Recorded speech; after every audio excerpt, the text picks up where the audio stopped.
Hello, welcome students. Today we are starting chapter 3rd from geography, and as you can see the topic is water resource. So as you very well know about resources, we already discussed about resources. Okay, so now we are discussing water as a resource, how we use water in different ways, how we overuse that, how we are polluting water resources, and how we can conserve and we can save it for the future generation. First we have a conversation between Pinky and Chintu. Let's see ये क्या discuss करना चाह रहे हैं और क्या कहना चाह रहे हैं, उसके बाद हम आगे चलेंगे. चलिए. So सबसे पहले आप देखेंगे चिंटू क्या कहा है. Hey Pinky, did you see those awesome TV reports on floods in Odisha? My God, what havoc they have created! It has destroyed and swept away everything in its path. जो आपका flood आया वहाँ पे उड़ीसा में, उसने क्या किया, हर चीज़ को वहाँ पे डिस्ट्रॉय कर दिया है और अपने रास्ते में जो भी चीज़ आई उसको अपने साथ बहा के ले गया. तो देखेंगे अब पिंकी ने क्या रिस्पॉन्स किया. Yes Chintu, I did. Isn't it strange that water can give life and take life as well?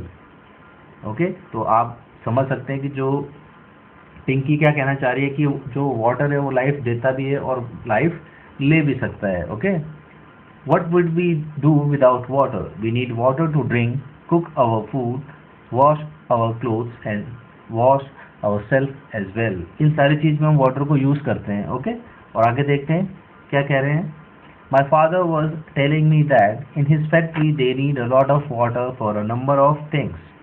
Did you know that they even need water for cooling the machines?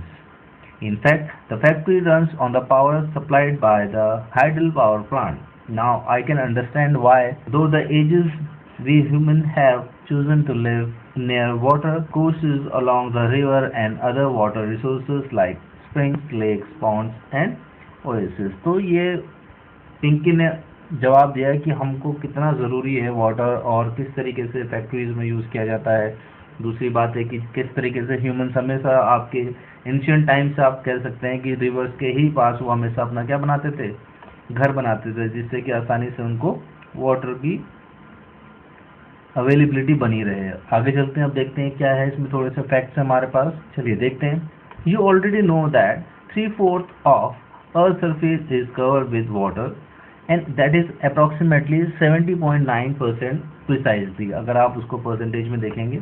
Okay, but a small proportion of it is accounts for fresh water that can be put to use. This fresh water mainly obtained from surface runoff, groundwater that is continuously being renewed and recharged through the hydrological circle. All water moves within the hydrological circle, ensuring that water is renewable resource. तो जो आपका hydrological circle है, जैसे आपका evaporation होता है, evaporation के साथ उसके बाद फिर से आपका प्रेसिपिटेशन होता है, तो इसको आप हाइड्रोलॉजिकल सर्कल कहते हैं.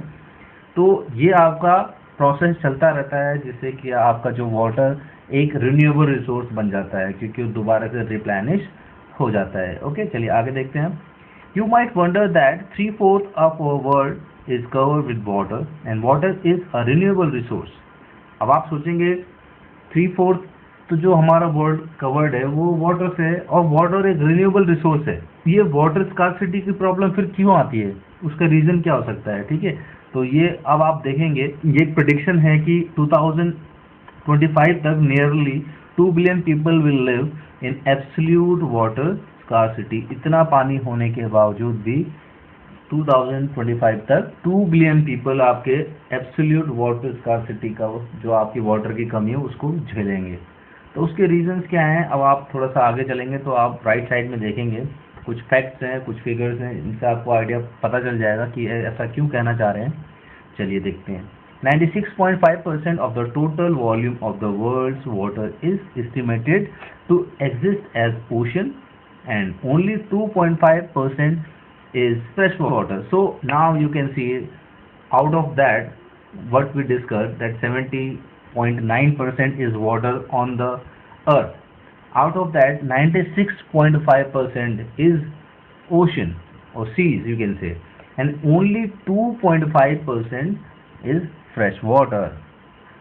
तो अब आप समझ सकते हैं कि हमारे लिए यूजेबल वाटर कितना है, ओनली 2.5% है.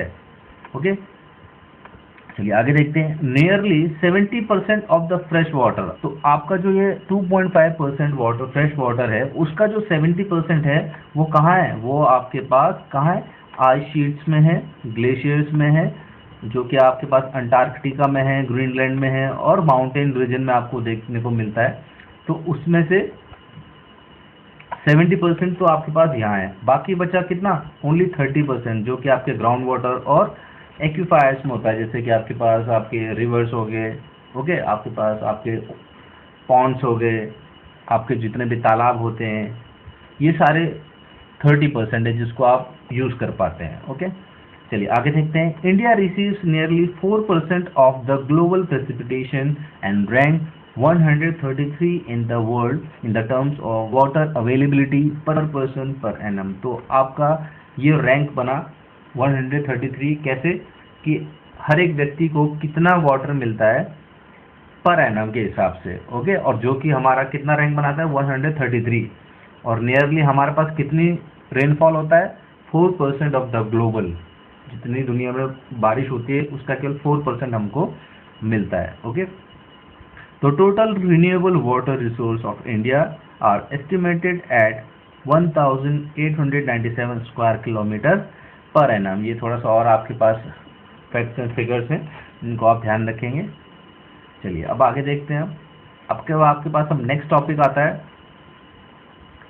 That is water scarcity and the need of water conservation and management. तो आपका ये नेक्स्ट टॉपिक है। अब इसके बारे में आप समझ गए होंगे, हम यहाँ डिस्कस करेंगे वाटर स्कार्सिटी, वाटर की जो कमी है वो कैसे है, प्लस उसको हम कंजर्व कैसे करेंगे और क्या उसके मेजर्स हैं जो हम एज ए मैनेज करके चल सकते हैं उसको कंजर्व करने के लिए। तो चलिए देखते हैं आगे। Given the abundance of renewability of water, it is difficult to imagine that we may suffer from water scarcity. So ये हम लोग अभी कह रहे थे पहले भी, इतना वाटर होने के बावजूद भी हमारे दिमाग में एक सवाल आता है कि हम कैसे वाटर स्कार्सिटी को झेलेंगे, क्योंकि इतना पानी होने के बावजूद भी कहीं पे फ्लड आ रहा है, हमारे पास पूरी दुनिया में इतना पानी है फिर भी हमें वाटर स्कार्सिटी हो रही है। Okay, the moment we speak of water shortages we immediately associate it with regions having low rainfall और those that are drought prones. तो अगर जैसे ही हमारे दिमाग में एक आता है कि भाई पानी की कमी हो गई, तो पानी की कमी, तो हमारा क्या दिमाग में इमेज बनती है? सबसे पहले तो हमारी इमेज बनती है कि भाई वहाँ सूखा पड़ता होगा, ओके, और वहाँ पे रेनफॉल जो होता होगा वो बहुत कम होता होगा, ठीक है। और हमारे दिमाग में क्या आता है? हमारे को एकदम से रेगिस्तान नज़र आने लग जाते हैं कि भाई वहाँ पे पानी नहीं होता है, वहाँ पे हमको लोग नज़र आते हैं कि जो एक तरीके से आपके मटके को यूज़ करते हैं पानी को दूर से लाने के लिए। तो ये सारी चीज़ें हमको दिमाग में आती हैं, ठीक है, जो कि आपका ट्रू भी है। चलिए अब आगे देखते हैं। The availability of water resources varies over space and time. अब ये क्या मतलब हुआ? इसका मतलब ये है कि आप अगर किस सीजन में वहाँ पे जा रहे हैं, किस प्लेस में आप जा रहे हैं, उसके हिसाब से वाटर का जो रिसोर्स है वो वेरी करता है। अगर आप रेनी सीजन में जा रहे हैं तो आपको वाटर की कोई स्कार्सिटी का प्रॉब्लम ही नहीं होगा, हर जगह पे आपका रेनफॉल होता रहता है और आपके जो फ्लड्स हैं वो भी इसी टाइम पे आते हैं, तो आप कहेंगे इस टाइम तो कुछ है ही नहीं ऐसी प्रॉब्लम। तो यही वो कहना चाह रहे हैं, mainly due to the variations in seasonal and annual precipitation, but water scarcity in most cases caused by over exploitation, excessive use and unequal access of water among different social groups। तो ये main reason है कि अगर आप seasonally जाएंगे तो आपको नहीं लगेगा, बट जब आप बाकी टाइम पे देखेंगे तो आपको वाटर स्कार्सिटी का प्रॉब्लम दिखेगा। और वो क्यों होता है? मेनली जो उसका ओवर एक्सप्लॉयटेशन है, हम एक्सेसिव यूज़ उसका ज़्यादा यूज़ करते हैं। आपने देखा होगा इरिगेशन में जिनके अपने वेल्स होते हैं वो उसको ज़्यादा यूज़ करते हैं, ठीक है। तो ये सारे रीजंस हैं, हम आगे देखेंगे और भी आपको रीजंस में पता चलेंगे किस तरीके से उसमें हम वाटर स्कार्सिटी को प्रमोट कर रहे हैं और उसको और आगे जाके बढ़ा रहे हैं। तो आपके पास एक व्यक्ति है जिनका नाम है फैल्कन मार्क। इन्होंने क्या कहा है, एक स्वीडिश एक्सपर्ट है, इन्होंने कहा है कि वाटर जो स्कार्सिटी है या जो आपकी जो कमी है वो कब होती है? जब वो 1000 से लेके 1600 क्यूबिक मीटर पर पर्सन पर ईयर अगर वो वाटर है, तब वो क्या होने लगता है? वाटर का स्ट्रेस प्रॉब्लम शुरू होने लगता है। अगर वो इतने पे अगर आ जाए कि 1000 से लेके 1600 क्यूबिक पर मीटर पर पर्सन को मिल रहा है, तो उससे आपको जो है वो क्या होने लगता है, वाटर स्कार्सिटी का प्रॉब्लम शुरू होने लगता है। तो चलिए हम आगे देखते हैं, where is then water scarcity like to occur. अब सबसे इम्पोर्टेंट ये है कि सबसे पहले होगा कहाँ पे, ये तो हमारे दिमाग में आएगा कि वाटर स्कार्सिटी कहाँ पे होगी। As you have read in the hydrological circle, fresh water be obtained directly from precipitation, surface runoff and groundwater। तो आपको ये सारी चीज़ें पता ही है कि जो फ्रेश वाटर होता है उनका मेन रिसोर्स क्या है, प्रेसिपिटेशन है, बारिश होती है वहाँ से मिलेगा, ग्राउंड वाटर से मिलेगा, और सरफेस रन ऑफ जैसे कि आपके रिवर्स हो गए, ये आपके सरफेस रन ऑफ है, तो यहाँ से आपको फ्रेश वाटर मिलेगा। चलिए आगे देखते हैं, it is possible that an area or region may have ample water resources but still facing water scarcity। वो ये कहना चाह रहे हैं कि कई जगह ऐसे होते हैं वहाँ पे बहुत पानी होता है तो फिर भी उनको वाटर स्कार्सिटी की प्रॉब्लम हो सकती है। ओके, और ऐसा क्यों हो सकता है, क्योंकि जो आपके सिटीज़ हैं, mainly many of our cities are such example, क्योंकि वहाँ पे क्या होता है, ओवर पॉपुलेशन होता है। ठीक है, ओवर पॉपुलेशन होगा तो उनको क्या होगा, उनका जो यूज़ ऑफ वाटर है वो ज़्यादा होगा, ज़्यादा होगा तो उसका अनइक्वल एक्सेस होगा, किसी को ज़्यादा मिल रहा है किसी को कम मिल रहा है। तो जब डिमांड ज़्यादा होंगी वो केवल डोमेस्टिक ही नहीं होगा, ओके ना, वो केवल डोमेस्टिक ही यूज़ नहीं होगा, उनको आपकी फैक्ट्रीज होंगी, इंडस्ट्रीज होंगी, फूड ग्रेन्स होंगे, जो एग्रीकल्चर वहाँ पे बड़े प्लांटेशन होंगे उनको भी वाटर चाहिए होगा। तो ये ना चीज़ों के लिए वाटर की वहाँ पे ज़्यादा ज़रूरत पड़ती है, क्योंकि वो सिटीज़ हैं वहाँ पे पॉपुलेशन ज़्यादा होती है। ठीक है ना, अब अगर वहाँ पे ज़्यादा वाटर है भी तो फिर भी वो क्या हो जाता है, कम पड़ जाता है। तो इसीलिए वो कह रहे थे यहाँ पे कि जो आपका वाटर कई बार किसी रीजन में होने के बावजूद भी वहाँ पे क्या हो जाता है, वाटर स्कार्सिटी की प्रॉब्लम स्टार्ट हो जाती है। और आपने ये सारी चीज़ें आपने देखी होंगी, आपने टीवीज़ में, टेलीविज़न में, हर जगह आपने सुना होगा कि कई फार्मर्स ऐसे होते हैं जो अपने इरिगेशन के लिए अपने ट्यूबवेल्स हैं इनको ज़्यादा यूज़ करते हैं, जिससे कि सीधा क्या असर पड़ेगा, आपके ग्राउंड वाटर को फ़र्क पड़ेगा। ओके, ग्राउंड वाटर का जो लेवल होगा वो क्या हो जाएगा, नीचे गिरेगा। तो ये सारी चीज़ें आप देखते हैं और सुनते भी हैं।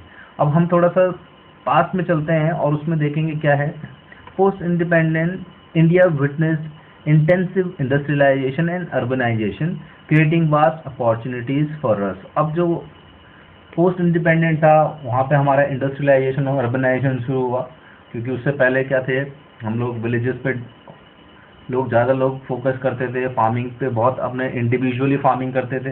बट उसके बाद क्या हुआ, जब ब्रिटिश आए उन्होंने क्या किया, अपने प्लांटेशन को फोकस किया, फार्मिंग को एज उन्होंने बिजनेस के रूप में लिया और उसको एक वास्ट रूप में उन्होंने करना स्टार्ट किया।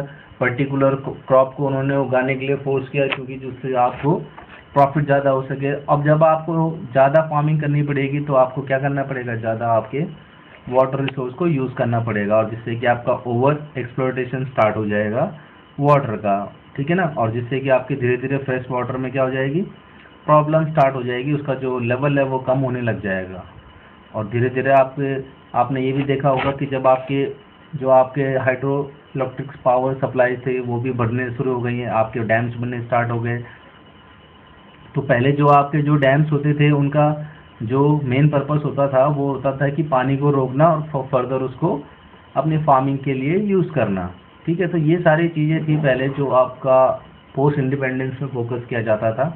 चलिए ठीक है, अब आगे देखते हैं। So far we have focused on quantitative aspect of water scarcity, now let us consider another situation where water is sufficiently available to meet the needs of people but the area still suffer some water scarcity. अब ऐसा क्यों है, पानी होने के बावजूद भी अब और क्या एस्पेक्ट है कि वहाँ तब भी आपकी वाटर स्कार्सिटी हो रहा है। चलिए देखते हैं। In this scarcity may be due to bad quality of water. Okay, अब वहाँ पे जो क्वालिटी ऑफ वाटर है वो पॉल्यूटेड है। ठीक है, वहाँ पे इंडस्ट्रीज हैं, उनका जो केमिकल वेस्ट है वो सब वहाँ पे जा रहा है, पेस्टिसाइड्स वहाँ पे यूज़ किए जा रहे हैं, एग्रीकल्चर के लिए ज़्यादा फर्टिलाइजर्स का यूज़ किया जा रहा है, तो जो आपका वाटर होगा वो क्या हो जाएगा, पॉल्यूट हो जाएगा। ओके ना, और जिससे डायरेक्टली किस पर असर पड़ेगा, ह्यूमन बींग्स में स्टार्ट होगा उसका इफेक्ट और उससे बीमारियाँ होती हैं। ठीक है, तो चलिए आगे चलते हैं। अब आपने ये सारी चीज़ें देखी किस तरीके से वाटर को हम लोग इफेक्ट डालते हैं, किस तरीके से वो पॉल्यूट होता है, किस तरीके से वाटर स्कार्सिटी का वो रोल होता है। चलिए ठीक है, तो अब हम देखेंगे कि क्या हम कंजर्व कर सकते हैं वाटर को और कैसे हम उसको सेफगार्ड करेंगे, कैसे उसको प्रॉपरली यूज़ करेंगे और डिग्रेड ना हो, उसको बचाने के लिए हम क्या करेंगे, ये सारी चीज़ें हम डिस्कस करेंगे। उसकी जो क्वालिटी ऑफ वाटर रिसोर्स है उसको कैसे इम्प्रूव करेंगे, ये सारी चीज़ें हम देखेंगे। तो उसके लिए सबसे पहले स्टेप है, देखेंगे हम क्या है, multipurpose river projects and integrated water resource management. तो अब ये क्या है, इस टॉपिक में हम देखेंगे, जैसे कि टॉपिक से पता चल रहा है मल्टी रिवर प्रोजेक्ट्स क्या होते हैं, आपको पता ही है, जैसे कि आपके डैम्स होते हैं, ये सारे जो बने होते हैं। अब इसमें क्या है देखेंगे आगे, but how do we conserve and manage water. तो सबसे बड़ा ये सवाल है कि हम कैसे कंजर्व करें और कैसे उसको मैनेज करें। चलिए देखते हैं। Archaeological and historic records show that from ancient times we have been constructing sophisticated hydraulic structures like dams built on stone, rubber, reservoirs or lakes, embankments and canals for irrigation। तो ये सारी चीज़ें आपने history में भी देखी होंगी, बहुत सारे किंग्स ने क्या किया था, डेवलप किए थे ये सारी चीज़ें अपने सिटीज़ को प्रॉपर वाटर सप्लाई पहुंचाने के लिए, अपने एरिया में इरिगेशन को प्रॉपर मैनेजमेंट करने के लिए। सारी चीज़ें हम पहले भी हिस्ट्री में देख चुके हैं, ये ऑलरेडी बन चुके हैं। ओके, चलिए, not surprisingly we have continued this tradition in modern India by building dams in most of the river basin. तो वही चीज़ हमने आगे भी फॉलो किया और धीरे धीरे हमने मैक्सिमम जितने भी रिवर्स हैं उनके ऊपर डैम हमने कंस्ट्रक्ट कर लिए हैं। अब क्यों किए हैं और कैसे किए हैं वो आपको पता ही है, क्यों हम करते हैं, मेनली जो हमारा हाइड्रो इलेक्ट्रिक पावर है उसके लिए हमने किया था। पर अब ऐसा नहीं है, जो मॉडर्न जो डैम्स बनाए जाते हैं वो केवल एक प्रोजेक्ट के लिए नहीं बनाए जाते हैं। हिस्ट्री में जो था वो केवल एक काम एक के लिए होता था। अब कैनाल बनाइए तो उसके लिए वो केवल इरीगेशन के लिए पर्पज़ के लिए बनाई जाती थी। जिन्होंने डैम बनाए होते हैं तो वो सोचते थे वाटर को स्टोर करेंगे और आगे चलकर एग्रीकल्चर के लिए यूज़ करेंगे, बट अब ऐसा नहीं है। We are using the dams for multipurpose. अब मल्टीपर्पज़ क्या होते हैं, सबसे पहले तो आपको पता है हम इलेक्ट्रिसिटी जनरेशन करते हैं उससे। दूसरी बात, जो आपका इंडस्ट्रियल यूजेस के लिए हम वाटर को और डोमेस्टिक यूज़ के वाटर को हम सप्लाई रखते हैं हमेशा, कि कभी भी उनको कमी ना पड़े, उनको कॉन्टीन्यूसली वाटर मिलता रहे। दूसरी बात, जो आपका फ्लड कंट्रोल, अब फ्लड कंट्रोल कई बार क्या होता है, रेन ज़्यादा होती है, रिवर का फ्लो ज़्यादा होता है तो उसको आप रोक सकते हैं। तो ये सारी चीज़ें हैं जो ऐसे मल्टीपर्पज़ डैम को यूज़ करने के लिए बनाती हैं। ओके, तो यही चीज़ मैं आपको कहना चाह रहा था। अब जो डैम्स हैं वो क्या होते हैं, आपके मल्टीपर्पज़ बने के काम के लिए बने होते हैं, ना कि वो एक ही पर्पज़ के लिए बने होते हैं। आपके पास नीचे कुछ डैम्स हैं, आप देख सकते हैं, सतलुज बेसिन रिवर्स हैं, आपके पास बागड़ा नागल डैम है, आपके पास टिहरी डैम है, हीराकुंड डैम है, ये सारे चीज़ें आपके ये सारे डैम्स आपके मल्टीपर्पज़ प्रोजेक्ट्स में आते हैं। चलिए, अब आपके पास यहाँ पे डैम है, आप इसको पढ़ेंगे, बेसिकली आपको बताएंगे कि ये डैम्स क्या होते हैं, किस तरीके से उसको यूज़ किया जाता है। चलिए अब देखते हैं मल्टीपर्पज़। मैंने आपको पहले बताया था मल्टीपर्पज़ जो डैम्स होते हैं वो आपके इंडिपेंडेंस के बाद स्टार्ट हुए, जो कि आपके वाटर रिसोर्स मैनेजमेंट अप्रोच थी, जिससे कि आप वाटर को बचा सकें। क्योंकि अगर आप रेन का जो वाटर है वो रिवर्स के थ्रू सीधा डायरेक्टली ओशन में चला जाता है, जिससे कि वो आपका कोई भी यूज़ के लिए नहीं आ पाता है। बट अगर आप डैम्स बनाते हैं तो उस वाटर को आप स्टोर कर सकते हैं और आगे फ्यूचर में आप उसको यूज़ कर सकते हैं। तो चलिए यहाँ पे देखेंगे आगे थोड़ा सा क्या है। Jawaharlal Nehru proudly proclaim the dams as a temples of modern India. ठीक है, उन्होंने इसे क्या कहा था, डैम्स को temples of modern India. The reason behind that it was integrated development of agriculture and the village economy with rapid industrialization and growth of urban economy। तो ये हर एक एस्पेक्ट को कनेक्ट करता है जिससे कि डेवलपमेंट हो सके, इकोनॉमी बढ़ सके, इसीलिए क्या कहा गया था उनको, टेम्पल्स ऑफ मॉडर्न डेमोक्रेसी। चलिए अब हम देखेंगे, अगला टॉपिक है हमारा रेन वाटर हार्वेस्टिंग। अब रेन वाटर हार्वेस्टिंग क्या है, किस तरीके से उसको यूज़ किया जाता है, देखेंगे हम आगे। और आपने ऑलरेडी मल्टीपर्पज़ जो आपके रिवर प्रोजेक्ट्स हैं उनके बारे में आप पढ़ चुके हैं। अब देखेंगे रेन वाटर हार्वेस्टिंग क्या होता है। जैसे कि आपको टॉपिक से पता चल रहा है, रेन को हार्वेस्ट करना, जिससे कि आप उसको फर्दर यूज़ कर सकें आगे। ठीक है, और इससे क्या होगा, आपका जो आप वाटर है, जो प्रेसिपिटेशन है, उसको भी अपने सेव कर सकते हैं और अपने फ्यूचर यूज़ के लिए इस्तेमाल कर सकते हैं। चलिए आगे चलते हैं। तो in ancient India, among the sophisticated hydraulic structures, there exists an extraordinary tradition of water harvesting system। तो रेन वाटर हार्वेस्टिंग में मैं आपको बताना चाहूँगा कि ये कोई नई चीज़ नहीं है। हमारे जो एंशियंट टाइम से ही लोग क्या थे, इस चीज़ के बारे में अवेयर थे। वो पहले से ही वाटर एंड वाटर को स्टोर करना जानते थे। उनके पास बहुत सारी टेक्निक्स थी जिनको वो यूज़ करते थे। जैसे कि आप हिमालयाज़ की बात करें तो वहाँ पे कूल एक मेथड होता है जिससे कि वो रेन वाटर को हार्वेस्ट करते हैं। और राजस्थान की बात करें तो वहाँ पे roof top rain water harvesting की जाती है, जिससे कि आप रूफ में वाटर को स्टोर करते हैं और उसको आगे जाके यूज़ करते हैं। तो ये सारी चीज़ें हैं, ठीक है। और आगे हम देखेंगे बंगाल में क्या करते थे लोग। बंगाल में लोगों ने क्या किया था, वहाँ पे चैनल्स बना लिए थे, जिससे कि चैनल से वाटर अपना डायरेक्टली उनके फील्ड्स में सप्लाई हो सके। उसी तरीके से आपके पास कई सारे ऐसे स्ट्रक्चर्स थे जो आपके यूज़ किए जाते थे एरिड और सेमी एरिड एरियाज में, जहाँ पे वो क्या करते थे, कई ज़मीनें ऐसी होती थी जो ख़राब हैं, बंजर है, जहाँ पे खेती नहीं होती है, तो वो उसको बड़ा सा एक तालाब बना लेते थे, जिससे कि वो उसको वाटर रोक सके। ओके, तो ये सारी चीज़ें आपके जो होती थी वो प्रैक्टिस, वो राजस्थान में आप प्रैक्टिस की जाती थी, क्योंकि वहाँ पे वाटर की शॉर्टेज होती थी, तो वहाँ पे वो वाटर को एक तालाब बनाकर या ऐसी ज़मीनें जहाँ पे खेती नहीं होती है उसको वो वाटर स्टोरेज के लिए यूज़ करते थे। तो आपके पास ये कुछ पिक्चर्स हैं जिसमें आपको रूफ टॉप रेन वाटर एक तरीका बताया गया है। इसको आप बना भी सकते हैं और आप नोटबुक में इसको आप ड्रॉ करेंगे, जिससे कि थोड़ा सा आपको आइडिया मिलेगा कि किस तरीके से इन्होंने रेन वाटर हार्वेस्टिंग को एग्जीक्यूट किया है। ओके, चलिए आगे देखते हैं हम। जैसे कि मैंने आपको अभी ऊपर डिस्कस किया, a kul leads to a circular village tank as the above in the Kaza village from which water is released as when required. तो जो कूल्स होते हैं, कूल्स एक तरीके से आप चैनल कह सकते हैं, जो कनेक्टेड होते हैं आपके एक सर्कुलर विलेज टैंक में, जिसमें पानी स्टोर किया जाता है उन कूल से, और जिससे कि बाद में आप धीरे धीरे उस वाटर को यूज़ कर सकें। चलिए आगे चलते हैं। In the semi-arid and arid region of Rajasthan, particularly in Bikaner, Phalodi and Barmar, almost all the houses traditionally had underground tanks or tanks for the storing drinking water. The tanks could be as large as a big room. One household in Phalodi had a tank that was 6.1 meters deep, 4.27 meters long and 2.44 meters wide. The tanks were part of the well-developed rooftop rainwater harvesting system and were built inside the main house of the courtyard. तो ये राजस्थान में उन लोगों ने बनाए होते हैं, अपने घर के आंगन में ही बड़े बड़े टैंक बना लेते हैं, और जो कि कनेक्टेड होते हैं आपके उनके roof top rain water harvesting से, जिससे कि डायरेक्टली जो पानी हो रेन का वो उसमें स्टोर हो सके, और बाद में वो अपने उस कोर्ट यार्ड में जो उनके आंगन में आपका जो टैंक बनाया है अंडरग्राउंड, उसमें से वाटर निकाल के वो यूज़ कर सकें। तो ये आपने देख लिया यहाँ पे। चलिए आगे चलते हैं।